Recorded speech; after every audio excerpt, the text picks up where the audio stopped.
आज मैं एक्सप्लेन करने वाला हूँ हाल ही में नेटफ्लिक्स पे रिलीज हुई स्ट्रेंजर थिंग्स सीजन 5 के वॉल्यूम 1 को। वॉल्यूम 1 में टोटल सिर्फ 4 एपिसोड्स हैं। पिछले सीजन का लिंक आपको डिस्क्रिप्शन पे मिल जाएगा। तो सीजन 5 की शुरुआत होती है 12 नवंबर 1983 का समय दिखाते हुए अपसाइड डाउन के जंगल में बने हुए कैसल बायर्स में हम विल को देखते हैं जो शुड आई स्टे और शुड आई गो गाना गा रहा होता है। अचानक उसे बाहर किसी की आवाज आती है। तभी डेमोगोर्गन अचानक अंदर घुस आता है, मगर विल किसी तरह अपनी जान बचाकर वहां से भागता है और एक बड़े से पेड़ पर चढ़ जाता है। डेमोगोर्गन भी पेड़ पर चढ़ने लगता है। अपनी जान बचाने के लिए विल दूसरे पेड़ पर छलांग लगा देता है, मगर वो टहनी पकड़ नहीं पाता और गिरते गिरते अपने बैग के सहारे एक टहनी से लटक जाता है। फिर आखिरकार वो नीचे गिरकर बेहोश हो जाता है। डेमोगोर्गन उसे पकड़कर वेकना के पास लाता है। वेकना उसे जड़ों में जकड़ लेता है और कहता है, इंतजार खत्म, अब खेल शुरू। इसके बाद वो विल के मुंह में अपनी काली शक्ति डालने लगता है और कहता है कि अब मैं और तुम मिलकर हर चीज हासिल करेंगे। कहानी जाती है 5 साल के बाद, यानी 3 नवंबर 1987 में। माइक के घर में उसकी छोटी बहन हॉली जब खाना खाने के लिए टेबल सेट कर रही होती है, तभी उसे बाहर कुछ नजर आता है जिसे देखकर वो खुश होती है और उसे हाय कहती है। तभी उसकी माँ कैरन उसे कहती है, जाओ सबको बुलाओ, नाश्ता तैयार है। हम देखते हैं कि अब विल, जॉनथन और उसकी माँ जॉयस माइक के घर पर ही रह रहे हैं। आखिरकार वो सभी लोग मिलकर नाश्ता कर रहे होते हैं। टेड अपनी बेटी हॉली से बेकन देने के लिए कहता है, मगर वो तो अ रिंकल इन टाइम किताब पढ़ने में बिजी होती है। बेकन टेड तक आते आते खत्म हो जाता है, क्योंकि अब घर में इतने लोग जो रहने लगे हैं। सब लोग स्कूल कॉलेज जाने के लिए निकलते हैं और जॉयस भी काम पर चली जाती है। कैरन और टेड परेशान है कि पता नहीं कब तक ऐसा चलता रहेगा, पर वो लोग विल और जॉयस की फैमिली को घर से निकाल भी तो नहीं सकते। स्कूल जाते हुए हॉली रेडियो पर द स्क्वैक शो सुन रही होती है। सभी लोग ये शो सुन रहे होते हैं। ये रेडियो शो चलाने वाली कोई और नहीं बल्कि रॉबिन है, और स्टीव भी उसके साथ रेडियो स्टेशन पर काम करता है। रॉबिन बताने लगती है कि जहाँ पर भूकंप आया था तब वो वहीं थी और बाकी लोगों की तरह भागी नहीं थी। अब हॉकिंस को क्वारंटीन में रखा गया है। जितने लोग शहर में रहते हैं उनसे ज्यादा तो मिलिट्री के लोग यहाँ मौजूद हैं। वो आगे कहती है कि जो धूल मतलब डस्ट गिरी थी, पता नहीं उससे लोगों को कोई बीमारी हो भी जाए, क्योंकि जो कुछ भी इस शहर में हुआ वो किसी इंसान ने कभी देखा नहीं था। भूकंप से जो धरती फटी थी उसे ठीक कर दिया गया था और अब तो उसके ऊपर बच्चे खेलते हैं, फिसलते हैं, लेकिन मिलिट्री के लोग बच्चों को वहां से भगा देते हैं क्योंकि वहां खेलना खतरनाक भी हो सकता है। रॉबिन सबको हिदायत देती है कि मिलिट्री एक्सेस कंट्रोल जोन मतलब के मैक जी से दूर रहें, क्योंकि वहां जाना खतरनाक हो सकता है। वो कहती है कि आराम से घर पर रहो, काम करो, टीवी देखो और बच्चे स्कूल जाओ। वो कहती है कि आज शाम वो डेट पर जाने वाली है, मगर वो अपने डेट का नाम नहीं बताती, बस उसके लिए अगला गाना बजाती है और वो गाना सुनकर विकी मुस्कुराती है क्योंकि ये गाना उसी के लिए था। तभी विकी का रेडियो बंद होने लगता है। सिर्फ उसका ही नहीं बल्कि रेडियो स्टेशन पर भी सारा मशीन मेल फंक्शन करने लगता है। स्टीव ताना मारते हुए कहता है कि अगर मिलिट्री के बारे में ऐसी बातें करोगी तो वो तो हमारा शो चलने थोड़ी देंगे। स्टीव डस्टिन को रेडियो करता है। डस्टिन बताता है कि ये मिलिट्री वालों ने नहीं किया, हो सकता है कि रेडियो हेड खराब हो गया होगा। वो स्टीव से कहता है कि अब काम खुद से करना सीखो, मैं हमेशा तुम्हारे लिए काम नहीं करता रहूंगा। डस्टिन हाई स्कूल पहुंचता है और स्टूडेंट्स उसे घूरते रहते हैं। तभी वहां जेसन के 2 दोस्त आते हैं। जेसन जो अब इस दुनिया में नहीं है। एंडी डस्टिन को परेशान करने लगता है क्योंकि डस्टिन अभी भी हेलफायर क्लब से जुड़ा हुआ था। अपने दोस्त को बचाने के लिए वहां पर लुकस पहुंच जाता है। थोड़ी देर में माइक और विल भी आते हैं। ये देखकर वो दोनों लड़के वहां से चले जाते हैं। माइक डस्टिन पर चिल्लाता है कि वो अभी भी हेलफायर क्लब वाली टी शर्ट क्यों पहनता है। वो कहता है कि तुम उन लोगों से पंगा मत लो, वैसे भी हमारे पास बहुत सारी प्रॉब्लम्स हैं। विल भी उसे समझाता है कि हमें फिलहाल शांत रहना है और सर झुकाकर रहना है। डस्टिन फिर भी नहीं समझता और कहता है हम लोगों ने हमेशा रूल्स तोड़े हैं और जो सही रहता है वही करते हैं। ये कहकर वो वहां से चला जाता है। स्कूल में एक पोस्टर लगा था जिस पर लिखा था जेन हॉपर मिसिंग। यहाँ हम जेन मतलब के 11 को देखते हैं जो जंगल में भाग रही होती है और उसके पीछे मिलिट्री की सिपाही पड़े होते हैं। असल में कर्नल सलीवन की टीम 11 को पकड़ने में लगी हुई है। आखिर में वो लोग 11 को पकड़ लेते हैं, लेकिन ये तो कोई और औरत होती है। 11 उन्हें चकमा देकर भाग गई। दूसरी तरफ असली 11 ट्रेनिंग ले रही होती है। वो अपने पावर्स का इस्तेमाल करती है और हवा में तेजी से उड़ती है और एक नया रिकॉर्ड बनाती है। हम देखते हैं कि हॉपर और जॉयस वही होते हैं। 11 खुद पर कुछ ज्यादा ही जोर दे रही थी। उसे लगता है कि उसका ये नया रिकॉर्ड काफी नहीं है, उसे और तेज बनना है। हॉपर फिल्म देखने का प्लान बनाता है, लेकिन 11 को फिर से ट्रेनिंग करनी थी। मर्रे अपनी वैन लेकर हॉकिंस शहर वापस आता है। रेडियो स्टेशन में नैन्सी और जोनाथन भी स्टीव और रॉबिन की मदद करने आते हैं ताकि वो लोग खराब रेडियो को ठीक कर पाएं। आखिर में उन्हें मैनुअल मिलता है। उसे पढ़ते वक्त स्टीव नैन्सी के थोड़ा पास आ जाता है, जिसे जोनाथन भी नोटिस करता है। रेडियो ठीक करने के लिए उन्हें एक टावर पर चढ़ना होगा। जोनाथन कहता है कि वो जाना चाहता है लेकिन स्टीव हीरो बनना चाहता था और वो आगे बढ़ता है, मगर नैन्सी को इम्प्रेस करने के लिए दोनों टावर पर चढ़ने लगते हैं। तभी वहां मर्रे वैन लेकर पहुंचता है। स्टीव और जोनाथन दोनों एक ही वक्त पर टावर के ऊपर चढ़ते हैं और एक तार जो कि खुला हुआ था उसे जोड़ देते हैं। स्टीव और जोनाथन नीचे देखकर चिल्लाते हैं, हमने ये काम कर दिया, मगर नीचे तो कोई था ही नहीं। मर्रे नैन्सी और रॉबिन को हथियार और इक्विपमेंट लाकर देता है। 11 के लिए गेटोरेड ताकि वो जल्दी चार्ज हो जाए, स्टीव के लिए पीनट बटर, जोनाथन के लिए जैज म्यूजिक का कैसेट, और उन्हें वो लैब की रिपोर्ट दिखाता है जिससे पता चलता है कि अपसाइड डाउन में आज ही कुछ बड़ा हो रहा है। सामान की लिस्ट को देखकर पता चलता है कि वो जरूर कुछ बड़ा प्लान बना रहे हैं। स्कूल में डस्टिन एक कमरे में जाता है और एक स्नेक से मिलता है जिसका नाम उसने जेक रखा है। कैफेटेरिया में लूकस कहने लगता है कि पता नहीं डस्टिन को क्या हो गया है, वो तो पागल हो गया है। डस्टिन जैसे ही वहां आता है तीनों अपना टॉपिक बदल देते हैं। तभी रेडियो चालू हो जाता है और रॉबिन का शो शुरू होता है। वो एक गाना चलाती है और चारों बच्चे पेपर लेकर तैयार हो जाते हैं। यहाँ हॉपर भी लिखने के लिए तैयार होता है। रॉबिन कहानी बताने लगती है जिसमें के कुछ क्लूज छुपे होते हैं जिसे वो सभी लोग लिखने लगते हैं। हॉपर 11 से कहता है आज रात शिकार होगा। वो बस के अंदर आते हैं और एक सीट के नीचे देखते हैं कि नीचे जाने की सीढ़ी है जिससे कि वो लोग नीचे टनल में चले जाते हैं। इधर रेडियो स्टेशन में भी एक खुफिया रास्ते के जरिए वो सभी लोग नीचे आते हैं। नैन्सी वहां पर प्लान बनाती है। मर्रे ने अगर जानकारी सही दी है तो सामान की गाड़ियों का काफिला रात 10 बजे तक पहुंचेगा। हॉपर को 9 बजे पहुंचकर मैक जी मतलब के मिलिट्री एक्सेस कंट्रोल जोन के लिए निकलना पड़ेगा। काफिला 10-15 तक मैक जी पहुंच जाएगा और उसके बाद क्रॉल मतलब के टनल के रास्ते गुजरना शुरू होगा। इसे हॉपर और जॉयस अपसाइड डाउन में पहुंच जाएंगे। अब ये बच्चे लोग भी उन सभी की मदद करने के लिए ऊपर रहने का प्लान बनाते हैं और वहीं से वो लोग हेल्प करेंगे। हॉपर को जल्दी एक जगह G1 पहुंचना है और वहां उन्हें वेकना को ढूंढने के लिए 2 घंटे मिलेंगे। अगर सब कुछ सही रहा तो उनका प्लान काम कर जाएगा, मगर बाकी लोग सोचते हैं कि वेकना आखिर G1 में करेगा क्या, वहां तो कुछ है भी नहीं। स्टीव कहने लगता है कि हो सकता है कि वेकना मर चुका है क्योंकि 30 से ज्यादा बार हम लोग ये क्रॉल प्लान कर चुके हैं और 11 उसे ढूंढने की कोशिश कर चुकी है, लेकिन आज तक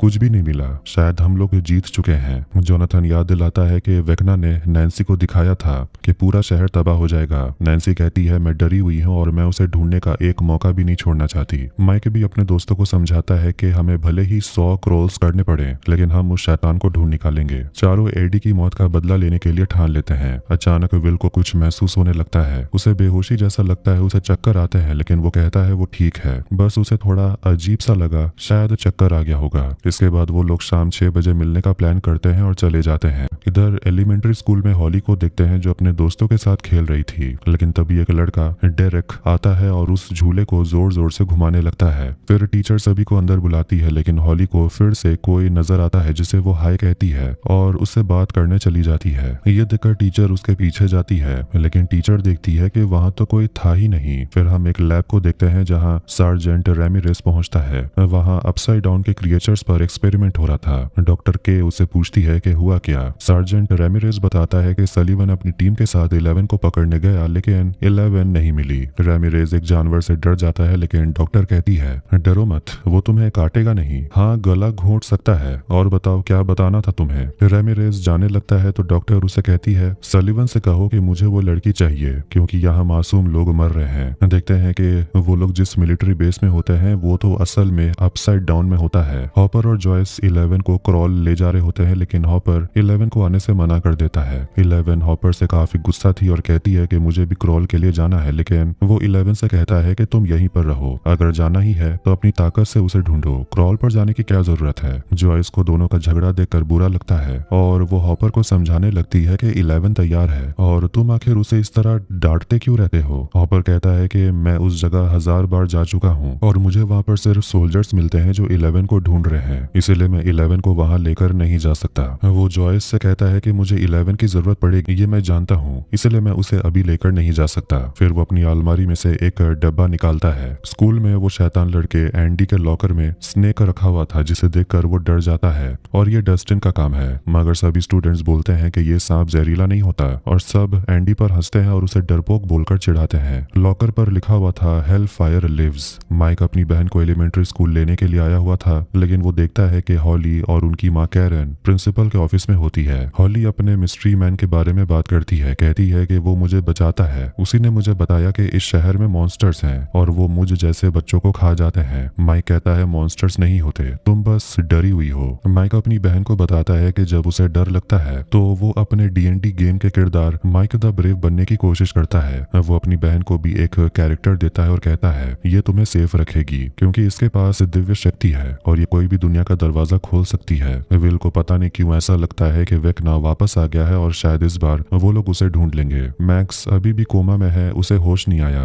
लूकस मैक्स का फेवरेट गाना चला देता है। विल हॉस्पिटल में रॉबिन को देखता है और वो उसके पीछे जाने लगता है, लेकिन रॉबिन तो विकी से मिलने आई हुई थी जो हॉस्पिटल में नर्स है। रॉबिन बताती है कि आज शाम के लिए वो एंजोज में रिजर्वेशन कर चुकी है। ये सुनकर विकी पूछती है कि एंजो तो काफी महंगा रेस्टोरेंट है। रॉबिन विकी से कहती है कि बिल की चिंता तुम मत करो। इसके बाद वो लोग वहाँ रोमांस करते हैं, लेकिन विल दरवाजे के बाहर खड़ा उन दोनों को देखने लगता है और अचानक उसका कोक गिर जाता है और डर के मारे भाग जाता है। रॉबिन समझ जाती है कि विल ने उसे देख लिया। डस्टिन एडी की एक कब्र पे जाता है जिसके पत्थर पर लिखा हुआ था नर्क में जलोगे। डस्टिन कहता है कोई बात नहीं, कुछ दिन के बाद ये लोग बोर हो जाएंगे। वो देखता है कि इस बार लाल रंग नहीं बल्कि इस बार खून था और शैतान लड़कों ने उसके सांप को मार दिया है। तभी वहाँ एंडी और उसके दोस्त बदला लेने के लिए पहुंच जाते हैं। वो सभी लोग मिलकर डस्टिन को बहुत पीटते हैं, लेकिन तभी लूकस उसे रेडियो करके बोलता है कि हम लोग तुम्हारा इंतजार कर रहे हैं, तुम्हें 1 घंटा हो गया, कहाँ हो तुम। रॉबिन आकर बताती है कि डस्टिन की माँ ने भी कहा कि वो घर नहीं आया। माइक 11 को आते हुए देखता है और वो उसे गले लगाता है और अब 11 भी डस्टिन को लेकर फिक्र कर रही थी कि आज वो आया क्यों नहीं, और बताने लगती है कि हॉपर भी अब थोड़ा अजीब बर्ताव कर रहा है। माइकल बताता है कि आज विल को कुछ महसूस हुआ, शायद आज वेकना मिल जाए, पर आज हम उसे खत्म कर देंगे। माइक प्लान बनाता है कि उस शैतान को मारने के बाद वो लोग कोई अच्छी जगह चले जाएंगे रहने के लिए। तभी लूकस उन्हें चलने के लिए बुलाता है। सभी लोग हथियार लेकर तैयार होते हैं। हॉपर एक टैग ले लेता है, उससे सिग्नल मिलता रहे वो जहाँ भी जाए। स्टीव एक पहिया खोलने की कोशिश करता है सेरिब्रो स्टार्ट करने के लिए। उसमें एक सेफ्टी लॉक है जिसे घुमाते ही उन्हें सिग्नल मिलने लगता है, मगर स्टीव गाड़ी चलाएगा और सिग्नल पर नजर रखना तो डस्टिन की जिम्मेदारी थी, लेकिन वो तो अभी तक आया ही नहीं। विल कहता है मैं चला जाऊंगा, लेकिन उसकी माँ उसे मना करती है। जोनाथन कहता है कि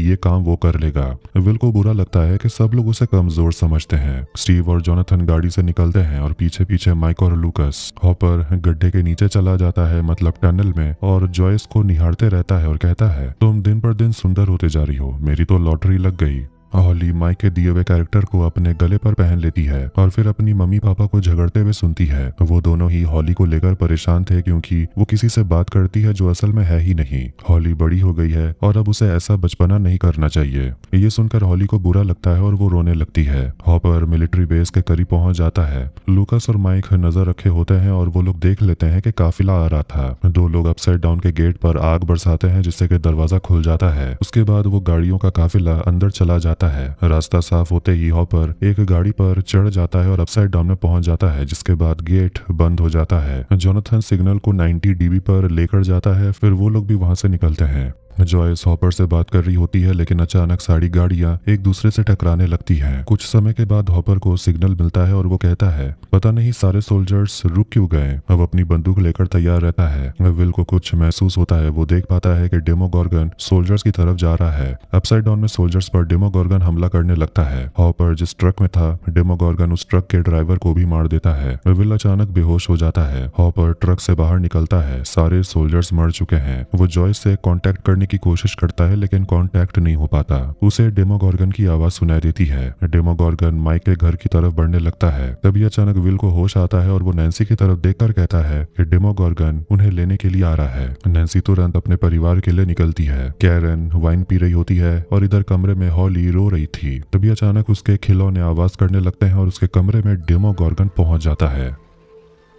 डेमोगॉर्गन हॉली पर हमला करता है और उसे उठाकर फेंक देता है। कैरन आराम से अपने नहाने की तैयारी कर रही होती है और टेड बाहर गोल्फ खेलने में बिजी होता है। हॉली अपने मम्मी पापा को आवाज लगाती है और आखिर में अपने कमरे से भाग निकलती है और फिर अपनी माँ को आकर बताती है कि उसके कमरे में मॉन्स्टर है। कैरन अपनी बेटी को शांत करती है, कहती है तुम बस बुरा सपना देख रही होगी। जैसे ही वो हॉली को गले लगाती है, वो अपनी बेटी के सिर पर खून लगा देखती है। तभी अचानक लाइटें टिमटिमाने लगती है। टेड भी अजीब चीजें होते हुए दिखता है। इधर नैन्सी और 11 अपने घर की तरफ निकलती है। डेमोगोर्गन बाथरूम में घुस जाता है मगर वहाँ कोई नहीं था। असल में कैरन हॉली को लेकर बाथटब के अंदर छुपी हुई थी। फोम के वजह से मॉन्स्टर अंदर देख नहीं पाता। टेड गोल्फ स्टिक लेकर अंदर आता है और डेमोगोर्गन उसकी आवाज सुनकर चला जाता है। कैरन हॉली को लेकर पानी से बाहर निकलती है। डेमोगोर्गन टेड के सामने आ जाता है और वो उस मॉन्स्टर को स्टिक से मारने की कोशिश करता है, लेकिन डेमोगोर्गन उसे मारकर गिरा देता है। कैरन हॉली को लेकर भागती है, लेकिन आखिर में एक बोतल उठाकर तोड़ती है और उससे डेमोगोर्गन पर हमला करती है। नैन्सी और 11 घर तक पहुंचते हैं और बंदूक लेकर अंदर जाते हैं। नैन्सी की आंखें फटी की फटी रह जाती है। माइक पूछता है, नैन्सी क्या हुआ? नैन्सी वहां पर अपनी माँ कैरन को बुरी तरह घायल देखती है। असल में डेमोगोर्गन ने कैरन पर हमला कर दिया था।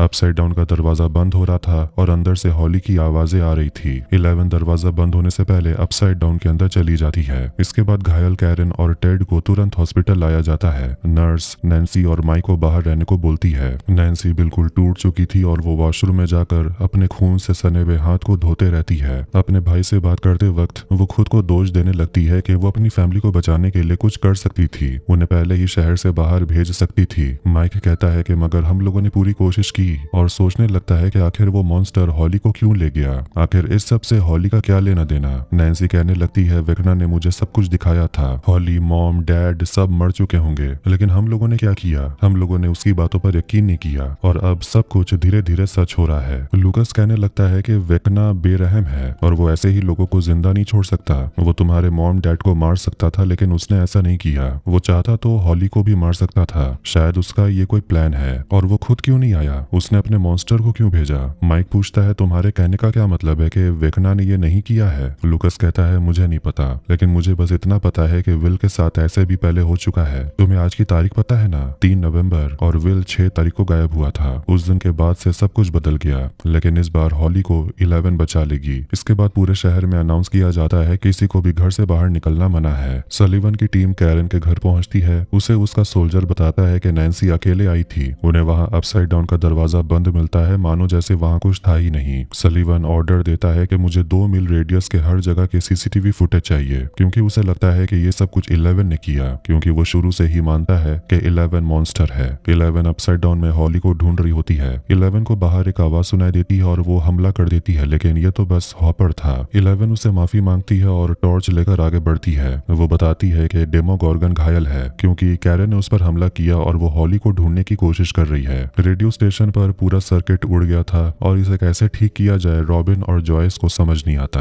खैर रॉबिन फ्यूज लेने के लिए चली जाती है। जॉयस विल की चिंता करती है और उसे पूछती है कि तुम्हें जो विजन्स आ रही हैं, क्या वो पहले की तरह ही है? विल कहता है कि इस बार के विजन्स और भी ज्यादा खतरनाक हैं। ऐसा लगता है जैसे हाइव माइंड से मेरा कनेक्शन जुड़ गया हो। विल कहती है, लेकिन हमने तो कनेक्शन तोड़ दिया था। विल कहता है, शायद ये कनेक्शन पूरी तरह कभी टूटा ही नहीं था। वो कहता है, जब मैं कैलिफोर्निया में था तब ये कनेक्शन टूट गया था, लेकिन जब मैं यहाँ लौटा तो मुझे फिर से ये सब कुछ महसूस होने लगा। रॉबिन उसकी बातें सुन लेती और कहती है, ऐसा हो सकता है कि तुम एक रिसीवर हो। समझो तुम्हारे ऊपर एक एंटीना है और माइंड फ्लेयर के पार्टिकल्स रेडियो वेव की तरह है, और जब ये एंटीना वेव्स के करीब आएगा तो सिग्नल सॉलिड हो जाएगा और दूर जाते ही सिग्नल टूट जाएगा। तब विल समझ जाता है कि अगर हॉली को ढूंढना है तो उसे करीब जाने की कोशिश करनी होगी। जॉयस फिर से मना करती है। विल बहुत समझाता है, लेकिन फिर भी जॉयस उसकी एक नहीं सुनती। स्टीव अपनी गाड़ी की बैटरी ठीक करवा रहा था। जोनाथन उसे बता देता है कि नैन्सी के डैड कोमा में है और उसकी माँ का ऑपरेशन चल रहा है। स्टीव कहता है कि हमें हॉस्पिटल जाना चाहिए, मगर जोनाथन कहता है नहीं, हमारा जो प्लान है हम उसी को फॉलो करेंगे। स्टीव फिर भी अपना मन नहीं बदलता और कहता है, रास्ते में ही तो हॉस्पिटल पड़ेगा, हमें फ्लावर्स लेकर नैन्सी के पास जाना चाहिए। जोनाथन उसे कहता है, बस भी करो, और उसे डांट लगाता है कि वो एक भी मौका नहीं छोड़ता नैन्सी के सामने माचो बनने का। आगे भी उसे सुनाते रहता है कि जब से मैं यहाँ लौटा हूँ तुम एक मौका नहीं छोड़ते मुझसे बेहतर बनने का। नैन्सी की बहन गायब है और तुम्हारे मन में चल रहा है कि तुम नैन्सी को जाकर फ्लावर्स दोगे। स्टीव भी उसे सुनाने लगता है कि तुम दोनों के रिश्ते में सिर्फ तुम खुश हो, नैन्सी नहीं। आखिर में उनकी गाड़ी स्टार्ट होती है, लेकिन तभी वहाँ डस्टिन पहुंच जाता है। अपसाइड डाउन में 11 हॉपर को समझाने की कोशिश करती है कि कैरन हॉली टेड के साथ क्या हुआ, लेकिन हॉपर तो 11 को ही डांटने लगता है कि उसे इस तरह बाहर नहीं आना चाहिए वरना मिलिट्री की नजर उस पर पड़ जाएगी। 11 कहती है, तो इससे पहले मिलिट्री वाले मुझे पकड़े, काम आज के आज ही खत्म करते हैं। वो बताती है कि हॉली जरूर वेकना के पास होगी। हॉपर को समझ नहीं आ रहा था कि एक छोटी बच्ची का वेकना से क्या कनेक्शन। 11 कहती है मुझे भी नहीं पता। 11 सामने डेमोगोर्गन का खून देखती है और उसे समझ आता है कि जरूर वो मॉन्स्टर आसपास ही होगा। जो कुछ भी हुआ हॉली के साथ, लूकस मैक्स को सब कुछ बता रहा होता है। याद दिलाता है कि 11 बहुत ताकतवर है लेकिन उसे हम सबकी जरूरत पड़ेगी। वो मैक्स का हाथ पकड़ता है, कहता है ये जंग हम तुम्हारे बिना जीत नहीं सकते, प्लीज जल्दी वापस आ जाओ। माइक अपने और नैन्सी के लिए कॉफी लाता है और एक जगह पर ए रिंकल इन टाइम किताब देखता है जो उसकी बहन पढ़ा करती थी। माइक नैन्सी से हॉली के इमेजिनरी फ्रेंड के बारे में पूछता है। कैरन ने बताया था कि उस फ्रेंड का नाम मिस्टर वॉटसेट है। माइक बताता है कि जब मैं स्कूल हॉली को लेने के लिए गया था तो हॉली ने बताया कि मिस्टर वॉटसेट ने उसे बताया कि हॉली को लेने के लिए मॉन्स्टर्स आ रहे हैं और उस दिन सच में एक मॉन्स्टर उसे उठाकर ले गया। ये कोई इत्तेफाक नहीं हो सकता। इसका मतलब साफ है कि ये कोई इमेजिनरी फ्रेंड नहीं बल्कि रियल है। नैन्सी पूछती अगर ऐसा है तो फिर हमने उसे देखा क्यों नहीं और ये कौन हो सकता है, और अगर उस आदमी को इतनी फिक्र थी तो उसने हमें या मॉम को क्यों नहीं बताया। माइक कहता है मुझे खुद नहीं पता, ये तो बस मेरी एक थ्योरी है। नैन्सी पूछती है ये कैसे पता लगाएंगे कि मिस्टर वॉटसेट है कौन। माइक कहता है ये तो तुम्हें बताना चाहिए, तुम तो रिपोर्टर हो। नैन्सी अपने भाई से कहती है कि तुम जाकर रिसेप्शनिस्ट से बात करो, उसे डिस्ट्रैक्ट करके रखो और मैं जाकर मॉम से बात करूंगी जिन्हें जरूर मिस्टर वॉटसेट के बारे में पता होगा। इधर स्टीव डस्टिन को सब कुछ बता रहा होता है और उसे ताना भी मारता है कि इतना सब कुछ हो गया और तुम गायब थे। डस्टिन सोचने लगता है कि आखिर हॉली का इस सब से क्या कनेक्शन, और वो स्टीव से कहने लगता है कि मैंने तुम्हें कितनी बार कहा था कि जब भी पावर बढ़े तो तुरंत मशीन को बंद कर देना वरना ये सब कुछ नहीं होता। स्टीव उसे डांटता है कि ये सब करने के लिए तुम्हें यहाँ पर होना चाहिए था और तुम्हें आखिर हुआ क्या था। वो दोनों झगड़ने लगते हैं और आखिर में जोनाथन उस पर चिल्ला देता है कि अब दोनों अपना मुंह बंद रखो। डस्टिन दोनों से पूछता है कि आखिर तुम दोनों की कब से जमने लगी। स्टीव कहता है कि मुझे तुमसे बात ही नहीं करना। डस्टिन कहता है मुझे भी कोई शौक नहीं है। रॉबिन जॉयस को बेवकूफ बनाकर विल को अपने साथ ले जाती है। फिर वो विल की तारीफ करने लगती है, कहती है तुम्हारा प्लान बिल्कुल सही था, तुम्हारे दिमाग का इस्तेमाल करके हम हॉली को ढूंढ सकते हैं, लेकिन मुझे पता है तुम्हारी मॉम बहुत गुस्सा हो जाएगी और उन्हें अपसेट होना भी चाहिए। प्लान खतरनाक जो है। विल कहता है आज तक जो किया सब खतरनाक ही तो था। इसके बाद वो दोनों वहां से निकलते हैं। अपसाइड डाउन में मिलिट्री बेस में जिसका डर था वही हुआ। 11 की तस्वीरें डॉक्टर के को मिल जाती है मगर वो रैमिरेस को डांटती है कि जब तक उसे पकड़ ना लो अपनी शक्ल मत दिखाना। रैमिरेस कहता है कि 11 यही अपसाइड डाउन में है। 11 डेमोगोर्गन के खून को फॉलो करती है, तेजी से दौड़ रही होती है।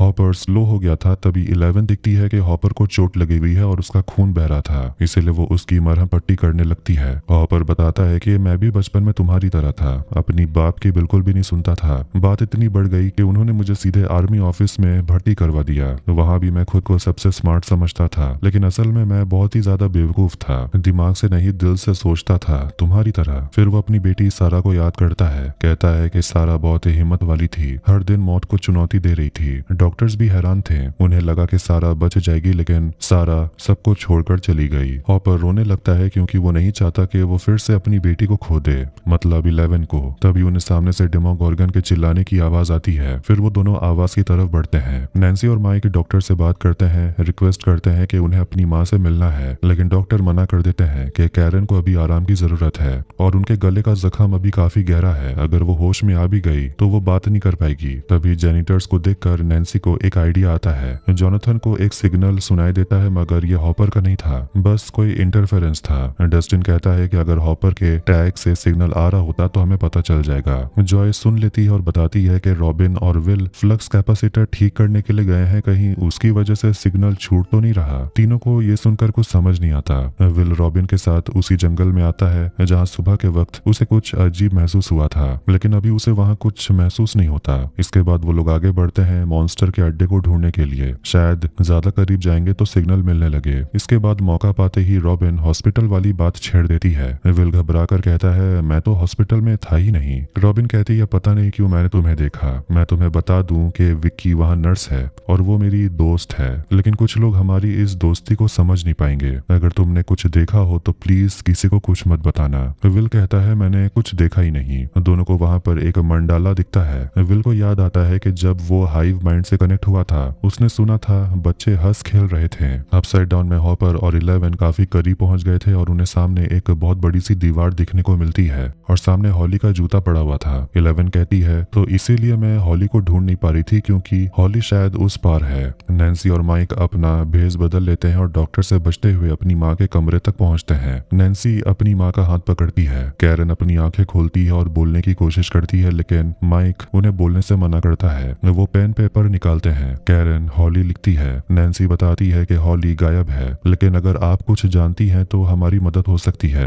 कैरन पूछती है इसके पीछे कौन है। नैन्सी कहती है नाम तो नहीं पता लेकिन हॉली उसे मिस्टर वॉटसिट बुलाती थी। कैरन डरने लगती है। विल और रॉबिन एलिमेंट्री स्कूल पहुंचते हैं और उस झूले के पास आते हैं जिसमें पहले हॉली घूम रही थी। कैरन बताती है टीचर ने कहा था हॉली किसी से बात कर रही थी मगर वहाँ असल में कोई था भी नहीं। विल बताता है मैं यही था क्योंकि तब आसमान घूम रहा था मतलब मैंने विजन यहीं से देखा। रॉबिन कहती है मगर तुमने कहा था तुम डेमोगॉर्गन को देख रहे थे। कैरन लिखकर बताती है मिस्टर वॉटसिट लंबा है, उसके पास पॉकेट वॉच है, वेस्ट पहनता है। विल यहाँ समझ जाता है कि वो वेकना के विक्टिम्स की आंखों से देख रहा था, मतलब वो ये सब कुछ हॉली की आंखों से देख रहा था। कैरन उस आदमी का नाम लिखती है हेनरी। ये देखकर सब घबरा जाते हैं। हॉली जिसे असली में देखती थी वो कोई और नहीं बल्कि हेनरी क्रील था जिसे वो क्रील हाउस में लेकर आता है।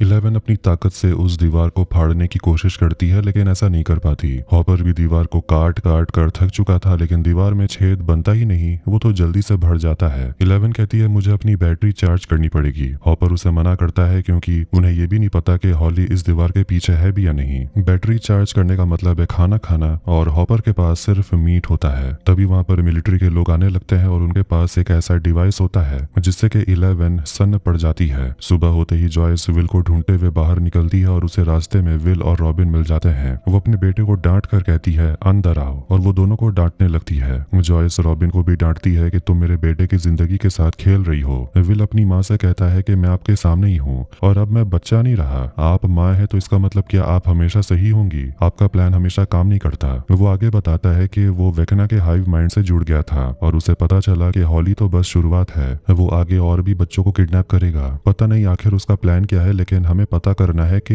अगला शिकार कौन है। इधर एलिमेंट्री स्कूल में हम एक मोटे लड़के डेरेक को देखते हैं जिसे भी हेनरी दिखाई देने लगता है। यहाँ हॉली को देखते हैं जो हेनरी के साथ क्रील हाउस में होती है। हेनरी उसे समझाता है कि तुम अपने मॉम डैड की फिक्र मत करो, डॉक्टर अच्छे से उनकी देखभाल कर रहे हैं। हेनरी हॉली को ब्लैकबेरीज खाने के लिए देता है जो उसका फेवरेट है। हेनरी आगे कहता है कि वो डेरेक को भी यहाँ पर लाने वाला है। हेनरी हॉली से कहता है चिंता मत करो, मैंने उसे कह दिया है कि अगर वो तुम्हें परेशान करेगा तो उसे मॉन्स्टर्स के पास भेज दूंगा। इस पर हॉली मुस्कुराती है। हेनरी हॉली से कहता है कि आज मैं बाहर रहूंगा और आज के दिन ये पूरा घर तुम्हारा है, लेकिन किसी भी हालत में जंगल में मत जाना क्योंकि वहाँ मॉन्स्टर्स रहते हैं। मेल बॉक्स में हॉली के लिए गिफ्ट होता है जिसे देखकर वो काफी खुश होती है, लेकिन हॉली को थोड़ी घबराहट महसूस हो रही थी। फिर वो घर के अंदर चली जाती है। अपसाइड डाउन में मिलिट्री की 2 गाड़ियां उस भयानक दीवार के पास पहुंचती है और बेस को इन्फॉर्म करते हैं कि उन्हें 11 नहीं मिली। हॉपर 11 को छुपा देता है लेकिन 11 थोड़ी कमजोर पड़ गई थी मिलिट्री के उस डिवाइस की वजह से।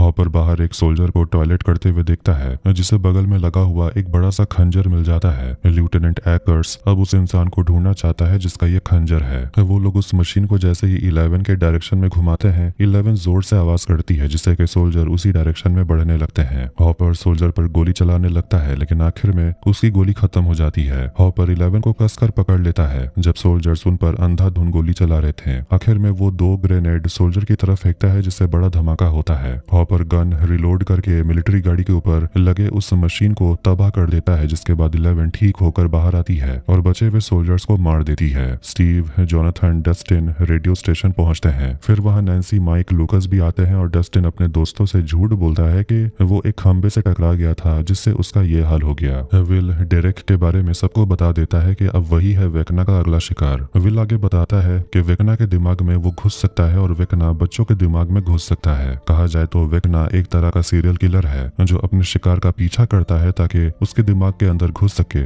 जैसे कि उसने क्रिसी और मैक्स के साथ किया। मगर इस बार उसका तरीका थोड़ा अलग है। नैन्सी बताती है वेकना इस बार हेनरी बनकर आया था, बच्चों का भरोसा जीतने और उनका दोस्त बनने के लिए। विल कहता है कुछ भी हो जाए हमें डेरेक को बचाना ही होगा। फिर वो प्लान बनाने लगते हैं डेरेक को किडनैप करने का जब उसके पेरेंट्स सो गए होंगे, लेकिन उन्हें डेरेक की आंखों में पट्टी बांधी होगी ताकि वो उन सभी को ना देख ले और उस जगह को ना देख ले जहां वो डेरेक को ले जाएंगे। डस्टिन कहने लगता है कि अगर हम लोग उस लड़के के पीछे पड़ गए तो हॉली को कौन ढूंढेगा, ऐसे में तो वेकना को भी ढूंढ नहीं पाएंगे। माइक कहता है एक तरीका है जिससे हम डेरेक और हॉली दोनों को ढूंढ सकते हैं। माइक प्लान बनाता है डेमोगोर्गन से लड़ने का ताकि वो भागकर अपने मास्टर वेकना को सब कुछ बता दे, लेकिन डेमोगोर्गन के जाने से पहले उसके शरीर पर एक ट्रैकर लगा देंगे और ऐसे उन्हें मॉन्स्टर्स के अड्डे का पता चल जाएगा। इससे उन्हें वेकना भी मिल जाएगा और हॉली भी। सभी को इस प्लान में दम लगता है। हॉली क्रील हाउस में आराम से मजे करती है, केक्स बना रही होती है, टीवी देखती है और नए नए कपड़े पहनती है। उसके बाद वो अलग अलग कमरों में जाती है जहाँ के दूसरे बच्चों के लिए सामान रखा हुआ था।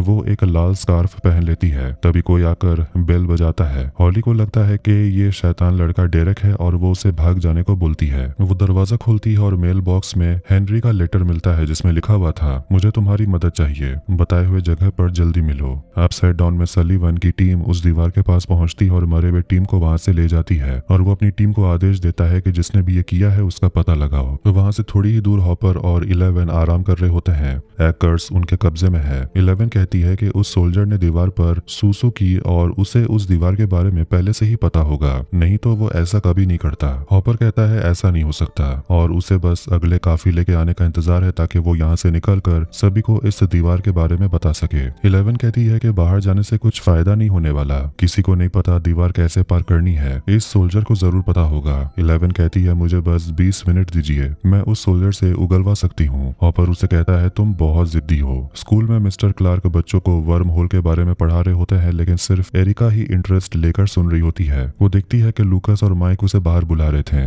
एरिका बाहर आती है, कहती है 1 मिनट है, जो कहना चाहते हो कहो। वो लोग उसे सब कुछ बता तो नहीं सकते, बस ये कहते हैं कि डेरेक खतरे में है और उसकी दीदी टीना तुम्हारी दोस्त है, तुम्हें बस उसके घर में किसी तरह घुसना है। एरिका मना कर देती है क्योंकि टीना से उसकी दुश्मनी हो गई है। 1 मिनट भी खत्म हो जाता है, लेकिन माइक उसे कहता है कि मेरी बहन हॉली की जान खतरे में है। इधर हॉस्पिटल में विल और रॉबिन आते हैं और रॉबिन मिसेस मैसी नाम की औरत से मिलने के लिए आती है, जिसे वो अपनी दादी बताती है। असल में वो उसकी दादी नहीं है, बस उससे मिलने आई है क्योंकि मिसेस मैसी के पास नींद की गोलियां होंगी जिसकी मदद से वो लोग डेरेक के पेरेंट्स को सुला सकते हैं। लेकिन कॉरिडोर में उन्हें विकी मिल जाती है तो रॉबिन को छुपना पड़ता है क्योंकि उसने विकी को प्रॉमिस किया था कि आज शाम वो लोग एंजोस जाएंगे, लेकिन अब तो वो लोग जा नहीं सकते तो प्लान कैंसिल करना पड़ेगा और विकी ये समझेगी नहीं। विल रॉबिन से कहता है तो फिर एक बार उसे किस कर लो, वो मान जाएगी। रॉबिन कहती है मुझे पता था, तुमने सब कुछ देख लिया। विल पूछने लगता है तुम्हें कैसे पता चला कि तुम्हें विकी पसंद है। रॉबिन बताती है उसके साथ मैंने काम किया तो बस ऐसा लगा जैसे मैं उसे पसंद करती हूँ। पहले हम लोग दोस्त थे, फिर मुझे समझ आ गया। आखिर में वो लोग नींद की गोलियां चुरा लेते हैं।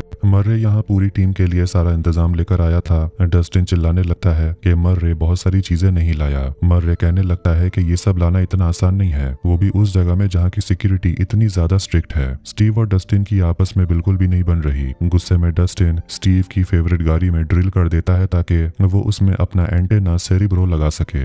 नैन्सी ट्रैकर को गोली में भर रही होती है जिसे डेमोगोर्गन के ऊपर फायर किया जाना था। मर्रे उसे कहने लगता है कि इस तरह करने से ट्रैकर खराब हो सकता है, मगर वो कहता है ये बस मेरी थ्योरी है। तो नैन्सी कहती है आजमा कर देखते हैं। मर्रे जोनाथन को समझाने लगता है कि उसे अगला कदम बढ़ाना चाहिए नैन्सी की तरफ। जोनाथन कहता है फिलहाल नैन्सी के पेरेंट्स हॉस्पिटल में है और उसकी बहन भी गायब है और अभी ये सब करना ठीक नहीं। मर्रे कहता है यही तो सही समय है, किस्मत ने मुश्किल समय में ही तुम दोनों को करीब लाया था, हिम्मत दिखाओ और अपने दिल की बात बोल दो। नैन्सी उन दोनों की बातों से परेशान हो गई थी और उन्हें चिल्लाकर कहती है जो काम करने आए हैं वो करते हैं। नैन्सी ट्रैकर वाली गोली चलाती है और ट्रैकर सही सलामत था। मर्रे जाते जाते जोनाथन से कहता है अपनी दिल की बात उसे कह दो और देखता है कि मर्रे के कैसेट में एक रिंग था। अपसाइड डाउन में एकर्स मुंह खोलने से मना कर देता है, कहता है मैं तो बस एक आम सिपाही हूँ। हॉपर उसे कहता है कि मुझे पता है कि तुम स्पेशल फोर्सेस में हो, तुम सलीवन के कुत्ते हो। हैकर्स 11 के बारे में कहता है कि वो एक मॉन्स्टर है, उसने अपने ताकत से हेलीकॉप्टर को क्रैश करा दिया था जिसमें मेरा दोस्त मर गया। हॉपर उसे कहता है कि उस लड़की को बचाने के लिए मैं तुझ जैसे हजारों कुत्तों को मार सकता हूँ। हॉपर डॉक्टर के बारे में पूछता है तो हैकर्स घबराकर पूछता है कि तुम्हें इस डॉक्टर के बारे में किसने बताया। हम देखते हैं कि 11 असल में हैकर्स के दिमाग के अंदर है। 11 सिपाही के सिर पर हाथ रखती है। 11 देख लेती है कि अपसाइड डाउन में एक मिलिट्री बेस है। 11 लैब के अंदर पहुंच गई थी और वो एक बड़ा सा दरवाजा देखती है। हैकर्स बताने से मना करता है कि उस दरवाजे के पीछे क्या है। 11 दरवाजे के पीछे जो देखती है वो तुरंत वापस लौट आती और हॉपर को बताती है कि उस दरवाजे के पीछे वही है जो मेरे जैसा ताकतवर है, शायद वेकना मिलिट्री वालों के पास है। हेनरी के मना करने के बावजूद हॉली जंगल की तरफ बढ़ने लगती है लोकेशन की तरफ जाने के लिए। डेरेक अपने घर में वीडियो गेम खेल रहा था और वो अपनी बड़ी बहन टीना से ठीक से बात भी नहीं करता जो उसे डिनर के लिए बुला रही थी, इसीलिए वो डेरेक का वीडियो गेम बंद कर देती है। तभी वहाँ एरिका पहुंचती है प्लान के मुताबिक और वो सबसे पहले अपनी दुश्मन टीना को अपनी दोस्त बना लेती है, उसके सामने मगरमच्छ के आंसू बहाकर। घर के बाहर सब इंतजार कर रहे हैं कि कब सभी लोग पाई खाकर बेहोश हो जाएंगे। इधर घर के अंदर सभी लोग एरिका का लाया हुआ पाई खा रहे होते हैं, बस टीना नहीं खा रही। एरिका जिद करने लगती है, टीना भी जिद में अड़ी हुई है कि वो नहीं खाना चाहती, जिससे दोनों के बीच फिर से झगड़ा होने लगता है। डेरेक के मम्मी पापा और डेरेक बेहोश हो जाते हैं और अब बस टीना बची हुई है, लेकिन एरिका के पास उसका भी बैकअप प्लान था। पूरे परिवार के बेहोश होने के बाद स्टीव और नैन्सी की टीम अपने काम पर लग जाती है। वो लोग घर के पर्दे लगाते हैं और फिर पूरे फैमिली मेंबर को गाड़ी में भर देते हैं और उनके मुंह को ढककर वहां से निकलते हैं। फिर वो सभी लोग डेमोगोर्गन के आने की तैयारी करते हैं, हर जगह ट्रैप्स लगाते हैं, हथियार रेडी करते हैं और स्टीव को वहां पर एक चेन सॉ मिलता है जिससे वो लोग फ्लोर को काट देते हैं और वहां पर एक कारपेट लगा देते हैं। नैन्सी ट्रैकर लगा हुआ गोली रेडी करती है और अब बस उन्हें डेमोगोर्गन के आने का इंतजार है। रॉबिन, विल, जॉयस, डेरेक और उसके परिवार के पास होते हैं जो फिलहाल बेहोश है। विल अपनी माँ से माफी मांगता है कि वो गाड़ी में थोड़ा गुस्सा हो गया था।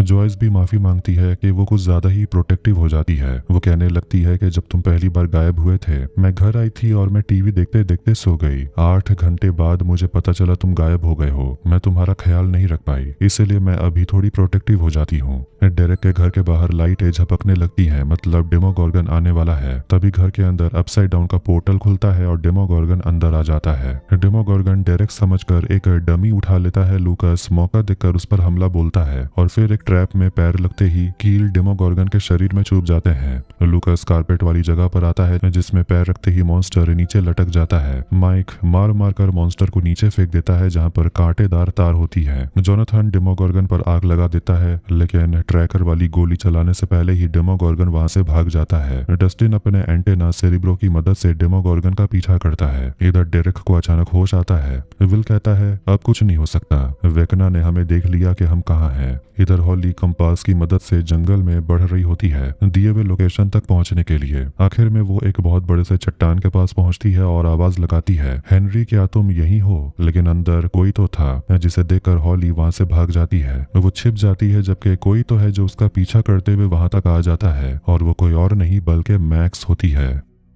डेरेक को होश आते ही जॉयस उसे समझाने लगती है कि मैं बच्चा चुराने वाली आंटी नहीं हूँ, मैं तुम्हारी मदद करना चाहती हूँ, मैं तो बस एक माँ हूँ और वो देखो वो मेरा बेटा है। डेरेक कहता है लेकिन लोग तो उसे ज़ॉम्बी बॉय बोलते थे क्योंकि वो मरकर वापस लौट आया था। जॉयस कहती है और जब वो गायब हुआ था तब एक मॉन्स्टर के पास था और अब वही मॉन्स्टर तुम्हारे पास आना चाहता है। डेरेक चिल्लाने लगता है कि मिस्टर वॉटसेट ने मुझे ये सब पहले ही बता दिया है। जॉयस उसे समझाती है कि मिस्टर वॉटसेट के लिए ही ये सारे मॉन्स्टर्स काम करते हैं। जॉयस डेरेक को खोल देती है। उसे उम्मीद थी कि मोटा लड़का समझ गया होगा, लेकिन मोटा लड़का सभी को धक्का देकर भागने लगता है। विल कूद कर उसे जोर से पकड़ लेता है और आखिर में वो लोग दरवाजा बंद कर देते हैं। विल को अचानक कुछ महसूस होता है और वो फिर से एक विजन देखता है। अचानक वो दरवाजा पीटने लगता है। जॉयस कुल्हाड़ी उठा लेती है। डेमोगोर्गन आते ही वो कुल्हाड़ी से उस पर हमला करने लगती है। तभी स्टीव डेमोगोर्गन को गाड़ी से उड़ा देता और आखिर में डेमोगोर्गन भाग जाता है और अब उस पर ट्रैकर भी लग गया था। डेमोगोर्गन अपसाइड डाउन में घुस जाता है। स्टीव गाड़ी को तेजी से भगाता है और वो सभी लोग उसी दरवाजे से अपसाइड डाउन में पहुंच जाते हैं और उन्हें डेमोगोर्गन का सिग्नल भी मिल रहा था। विल अब भी उस राक्षस से कनेक्टेड रहता है और वो सभी बच्चों को भी देख पाता है। इधर हम मिलर परिवार को देखते हैं जिसके घर पर मिलिट्री के लोग पहुंचते हैं और वो उनकी बेटी डेबी को ले जाते हैं। असल में मिलिट्री स्कूल के सारे बच्चों को ले जा रही थी, लेकिन इसके पीछे उनका क्या इरादा है ये तो बाद में पता चलेगा। अपसाइड डाउन में स्टीव गाड़ी को बहुत तेजी से भगाता है और डस्टिन से झगड़ा करते रहता है, जिसकी वजह से उनकी गाड़ी वही चिपचिपी दीवार से टकरा जाती है। जॉयस उनसे कांटेक्ट करने की कोशिश करती है लेकिन नहीं कर पाती। रॉबिन कहती है मतलब कि सभी लोग अपसाइड डाउन पहुंच गए हैं। विल उस बड़ी सी दीवार की पेंटिंग बनाता है, बताता है कि हॉली और 3 बच्चे भी वही हैं। डेरेक खुशकिस्मती से बच गया क्योंकि विल को इसका एहसास हो गया था। विल बताता है कि और भी बच्चे किडनैप होंगे। सब सोचते हैं कि पता नहीं वेकना इन बच्चों के साथ क्या करेगा। लूकस और माइक आकर बताते हैं कि मिलिट्री बच्चों को लेकर बस में कहीं जा रहे थे। मतलब सिर्फ वेकना ही नहीं है जिसे बच्चे चाहिए। अपसाइड डाउन मिलिट्री बेस में डॉक्टर सलीवन को बताती है कि हॉकिंस में 9 से 10 उम्र के 73 बच्चे मौजूद हैं। उन सभी को किडनैप कर रही है 11। शायद 11 का कोई प्लान है, वो उन्हें मार रही है या उन्हें बचा रही है, फर्क नहीं पड़ता। इसीलिए मिलिट्री के लोग बच्चों को बचा रहे हैं क्योंकि उन्हें लगता है कि 11 मॉन्स्टर है। डॉक्टर सलीवन को ऑर्डर देती है कि तुम्हें मैगजी तुरंत पहुंचना होगा और ये मेरा ऑर्डर है। रामिरेज डॉक्टर से कहता है कि ये बच्चे बहुत छोटे हैं और इन्हें चारा बनाना ठीक नहीं, लेकिन डॉक्टर उसकी कोई बात नहीं सुनना चाहती। इधर मैक्स हॉली को बताती है कि वो उसके घर बहुत बार आ चुकी है। हॉली मैक्स को पहचान लेती है, कहती है तुम तो वही हो जो स्केट बोर्ड पर घूमती हो और वॉकमैन लगाकर गाना सुनती हो। मैक्स कहती है तुम्हें लग रहा होगा कि मैं कोमा में हूँ, लेकिन मैं यहाँ कैसे। एक आवाज होने पर मैक्स उसे अपने साथ ले जाती है और मैक्स बताती है कि ये लेटर उसने हॉली को लिखा था क्योंकि वो हॉली को बचाना चाहती थी। मैक्स हॉली को अपने घर लेकर आती है और वहाँ से काफी अच्छा नजारा भी दिखता है। हॉली पूछती है हम सब कहाँ हैं। मैक्स बताती है एक मेमोरी में। देखने में अच्छी लग रही होगी लेकिन ये है नहीं, असल में ये जगह एक जेल है। यहाँ स्कूल के स्टूडेंट्स को मिलिट्री बेस में लाया जाता है। एरिका ये बात बाकी टीम को बता देती है। जॉयस और बाकी सभी लोग बच्चों को बचाने का प्लान बनाते हैं। प्लान तो बन जाता है लेकिन अंदर जाने के लिए कोई ऐसा चाहिए जिस पर मिलिट्री की नजर ना पड़े और ये काम करने के लिए डेरेक से बेहतर कोई और नहीं है। अपसाइड डाउन में एकर्स अपने हाथ खोलकर बाहर आ जाता है। हॉपर मिलिट्री बेस पर नजर रखता है और वो 11 से पूछता है कि तुमने कहा कि वेकना अंदर है, मतलब हो सकता है उसके पास पावर्स नहीं है, मगर अगर उसके पास पावर्स नहीं है तो उसने बच्चों को किडनैप कैसे किया। 11 अंदर जाने की प्लानिंग करती है तो हॉपर मना कर देता है। तभी डस्टिन जो कि अपसाइड डाउन में ही है वो रेडियो करके बताता है कि वो लोग एक दीवार से टकरा गए हैं जो काफी बदबूदार और चिपचिपी है। हॉपर भी बताता है कि वो लोग भी ऐसी ही जगह पर हैं लेकिन वो दोनों शहर के बिल्कुल उल्टी तरफ पर हैं। हॉपर उसे कहता है ऐसे बात करना सेफ नहीं, हम तुम्हें लेने आएंगे। इधर मैक्स हॉली को सब कुछ बता रही होती है कि कैसे हॉकिंस 2 हिस्सों में फट गया था। कहने लगती है कि वो कुछ समय के लिए मर गई थी लेकिन उसे होश आया और वो रेनबो रूम में थी। फिर वो एक दरवाजा खोलती है और अलग दौर में पहुंच जाती है 1959 में, मतलब 30 साल पहले। बाद में समझ आया कि वो हेनरी के दिमाग में फंसी हुई है। मैक्स आगे बताने लगती है कि वो ऐसे ही अलग अलग टाइम में जाती थी लेकिन आखिरकार वो भटक कर शुरुआत में ही आ गई। एक बार मैक्स को रेनबो रूम में उसका फेवरेट गाना सुनाई दे रहा था। ये वही समय था जब लूकस ने मैक्स के लिए उसका फेवरेट गाना बजाया था। मैक्स कागज को फाड़ देती है इस उम्मीद में कि वो अपने दोस्तों के पास पहुंच जाएगी। इधर डेरेक मिलिट्री बेस पहुंच जाता है और बहाना मारता है कि मैं तो पीछे ही छूट गया। अंदर बच्चों वाले कमरे में सभी मस्ती कर रहे होते हैं और अब डेरेक को वॉशरूम जाना था। मर्रे फिर सभी के लिए सप्लाईज लेकर आता है और फोम वाली गद्दी भी लेकर आता है। डेरेक वॉशरूम से जॉयस से कांटेक्ट करता है। जॉयस उसे कहती है कि मिस्टर वॉटसिट को जिन लोगों ने भी देखा है उन्हें इकट्ठा करो, हम जल्दी तुम लोगों को लेने पहुंचेंगे। अपसाइड डाउन में 11 मिलिट्री बेस के अंदर जाने की तैयारी करती है। जैसे ही बिजली कड़कती है वो दौड़कर छलांग लगाती है और तभी लैंड करती है जब दूसरी बार बिजली कड़कती है ताकि लोगों को शक ना हो। फिर वो एक सोल्जर को मारकर हॉपर को अंदर ले आती है। 11 हॉपर को थैंक यू कहती है उसे ये सब कुछ सिखाने के लिए। डेरेक बच्चों को बताने लगता है कि वॉटसिट के कहने पर हमें वॉशरूम में जाकर छुपना होगा क्योंकि मॉन्स्टर्स हमें लेने आ रहे हैं। कुछ बच्चे उसे पागल समझते हैं लेकिन डेबी मिस्टर वॉटसिट को जानती थी। माइक विल से डेमोगॉर्गन के बारे में पूछता है तो विल बताने लगता है कि कल वो उसे महसूस कर पा रहा था जैसे कि वो राक्षस से जुड़ गया हो। माइक विल से कहता है कि जिस तरह वेकना डेमोगॉर्गन को कंट्रोल कर सकता है तुम भी कर सकते हो। दोनों को बातें करते हुए रॉबिन देख रही होती है और फिर सभी लोग टनल के अंदर चले जाते हैं। डस्टिन को सिग्नल मिलने लगता है। इधर एक चर्च के अंदर नैन्सी, जोनाथन, स्टीव बात कर रहे होते हैं कि कैसे डेमोगॉर्गन को ढूंढना है। डस्टिन आकर बताता है कि उसने पता लगाया कि असल में ये दीवार एक सर्कल है। वो बोलता है कि पहले भी हमें ये इंटरफेरेंस मिल रही थी जो असल में इस दीवार से आ रहा था। वो सेंटर देखते हैं जो डिपार्टमेंट ऑफ एनर्जी है, मतलब हॉकिंस लैब, मतलब वो जगह जहाँ ये सब की शुरुआत हुई थी। मैक्स बताना कंटिन्यू करती है कि जब वो कागज फाड़ कर दूसरी जगह पर गई उस टाइम में वो खुद थी।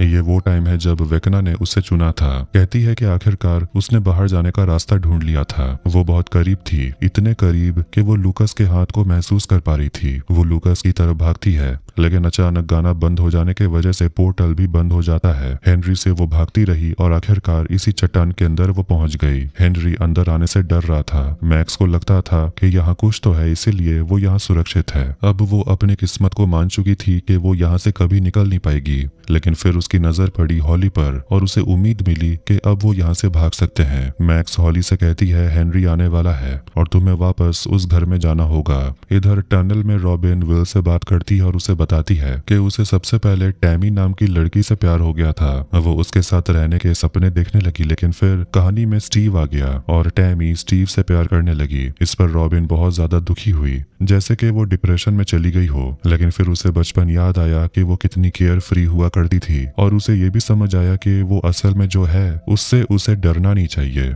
हैकर्स भागकर मिलिट्री बेस पहुंच जाता है और कहता है मुझे गेट के पास ले चलो। हॉपर और 11 डॉक्टर का कार्ड चुराते हैं दरवाजा खोलने के लिए, लेकिन दरवाजा नहीं खुलता। हॉपर डॉक्टर को मारकर बेहोश कर देता है। इसके बाद 11 को अपनी ताकत का इस्तेमाल करके दरवाजा खोलना पड़ता है, लेकिन उससे पहले ही अलार्म बजने लगता है और उसी तेज फ्रीक्वेंसी की आवाज की वजह से 11 कमजोर होने लगती है। माइक और लूकस मिलिट्री बेस के अंदर वाले वॉशरूम तक पहुंच जाते हैं। एक लड़की वॉशरूम से आवाज आते हुए सुनती है, लेकिन बिना ध्यान दिए चली जाती है। डेरेक उन बच्चों को जमा कर चुका था जिन्हें मिस्टर वाटसेट नजर आता था। डेबी वॉशरूम पहुंचती है, तभी लूकस जमीन तोड़ते हुए बाहर आता है। डेरेक के इशारों पर धीरे धीरे सभी बच्चे बाथरूम से होते हुए टनल तक पहुंच जाते हैं। माइक देखता है कि पाइप से पानी लीक हो रहा था, जिससे वो घबराने लगता है।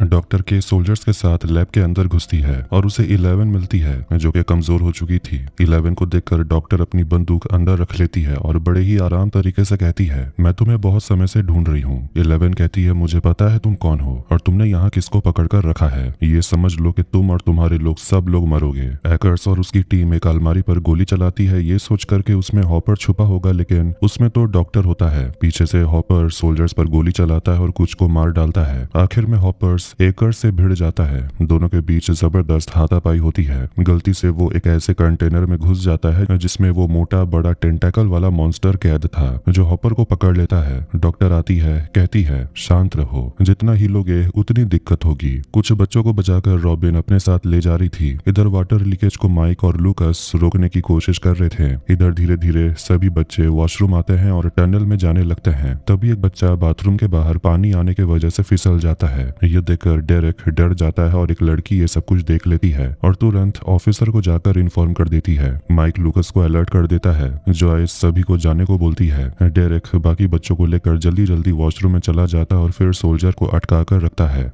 इधर डॉक्टर हॉपर से पूछती है जिस लड़की को तुमने इतने सालों से छुपा कर रखा, आखिर उसे उस जगह तुम क्यों ले आए जहां उसे आना ही नहीं चाहिए था? ऐसा क्या है उसमें जो तुम हमसे छुपा रहे हो? हॉपर कुछ नहीं बताता। डॉक्टर टेम्परेचर बढ़ा देती है जिससे कि मॉन्स्टर कमजोर हो जाता है। फिर टेम्परेचर कम कर देती है जिससे मॉन्स्टर उसे जोर से जग कर लेता है। डॉक्टर कहती है मैं तुम्हें बचा सकती हूँ, बस अपना मुंह खोलना होगा। 11 अपनी पावर इस्तेमाल नहीं कर पा रही, लेकिन किसी तरह वो डॉक्टर को स्टैब कर देती है। हॉपर किसी तरह कूद कर खुद को बचा लेता है और फिर डॉक्टर को बंदूक की नोक पर पकड़ लेता है और उसे बेहोश कर देता है। इधर वॉशरूम में माइक, विल, डेरेक सोल्जर्स को अटका कर रखते हैं, लेकिन ज्यादा देर टिक नहीं पाते और वो लोग टनल में जाने वाला गड्ढा देख लेते हैं। हॉपर 11 को लेकर निकलने वाला था और वो 11 को कंपास देता है। कहता है तुम ये लेकर डस्टिन तक पहुंच जाओगी, लेकिन तभी 11 गलती से हॉपर के जैकेट को खोल देती है जिसके अंदर बॉम्ब लगा हुआ था। अब हॉपर कहने लगता है ये आखिरी ऑप्शन है, मैं तुम्हें कुछ नहीं होने दूंगा, मेरे लिए तुमसे बढ़कर और कोई नहीं, तुम नहीं जानती मुझे तुम पर कितना नाज है। फिर हॉपर 11 को छोड़कर अंदर चला जाता है। इधर टनल के बाहर निकलने के बाद सभी बच्चों को मर रहे ट्रक में चढ़ा देता है, जहां सभी लोग फोम वाले बिस्तर पर बैठ जाते हैं। तभी एरिका सभी को इन्फॉर्म करती है माइक, विल और जॉयस पकड़े गए हैं। एक सोल्जर सलीवन को बताता है कि 5 बच्चे गायब हैं। जॉयस कर्नल को समझाती है कि ये बच्चे सब खतरे में हैं। सलीवन कहता है हम सब बच्चे को यहाँ प्रोटेक्ट कर रहे हैं। डेरेक उन्हें कहता है मैंने खतरे को देखा है और आप उनके सामने टिक नहीं पाओगे। तभी विल अपने विजन में डेमोगॉर्गन को आते हुए देखता है। तभी वहाँ पर लाइटें टिमटिमाने लगती हैं।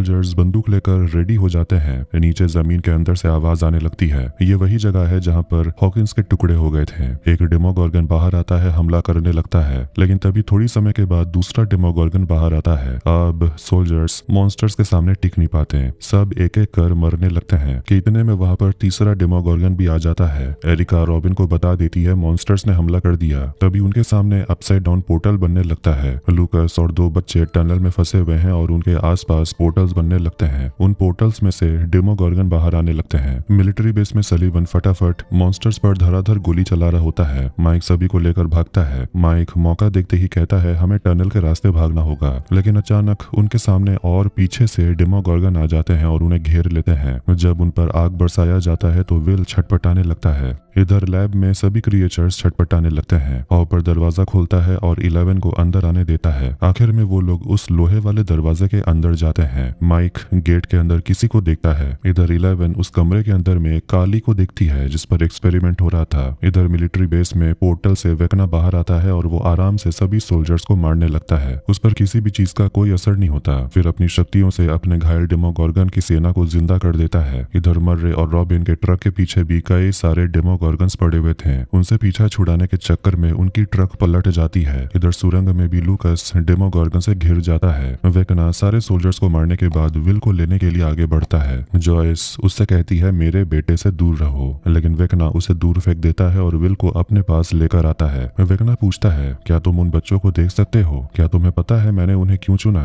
क्योंकि बच्चे कमजोर होते हैं, शरीर से और दिमाग से भी। लूकस घायल हो गया था और उसके साथ जो दो बच्चे थे उन्हें डेमोगोर्गन्स ले जाते हैं। ट्रक से भी बच्चे गायब हो गए थे। वेकना विल से कहता है ये बच्चे बहुत जल्दी बहक जाते हैं और इन बच्चों में सबसे पहले तुम थे। तुम्हें तोड़ना बहुत आसान था। तुमने ही मेरी ताकत का एहसास दिलाया कि मैं क्या हासिल कर सकता हूँ। वेकना विल को छोड़कर वापस अपनी दुनिया में चला जाता है, जिसके बाद डेमोगोर्गन फिर लौटते हैं रॉबिन, लूकस और माइक को मारने के लिए। विल को तभी रॉबिन की कही गई बात याद आती है कि मैं हर जगह जवाब ढूंढने की कोशिश कर रही थी, लेकिन वो जवाब तो मेरे अंदर ही था। फिर पुरानी वीडियो देखते हैं कि कैसे विल और माइक और बाकी सभी लोग दोस्त बने, कैसे उसने अपने भाई जोनाथन के साथ मिलकर कैसल बायर्स बनाया। माइक जैसे ही अपनी आंखें खोलता है देखता है कि डेमोगोर्गन फ्रीज हो गया था और उन्हें फ्रीज करने वाला विल था, जिसकी आंखें सफेद हो चुकी थी। विल उन तीनों डेमोगोर्गन को वैसे ही मारता है जैसे वेकना अपने शिकारों को मारता है। सबके हाथ पैर तोड़ने के बाद विल अपनी नाक से खून पोंछता है और ये देखकर जॉयस हैरान थी। और इसी जबरदस्त एंडिंग के साथ सीजन 5 वॉल्यूम 1 यहीं पर एंड होता है। तो कैसा लगा ये वीडियो कमेंट करके जरूर बताएं। वीडियो पसंद आया वीडियो को लाइक कर दें, चैनल को भी सब्सक्राइब कर दें। मिलते हैं नेक्स्ट वीडियो में। Take care.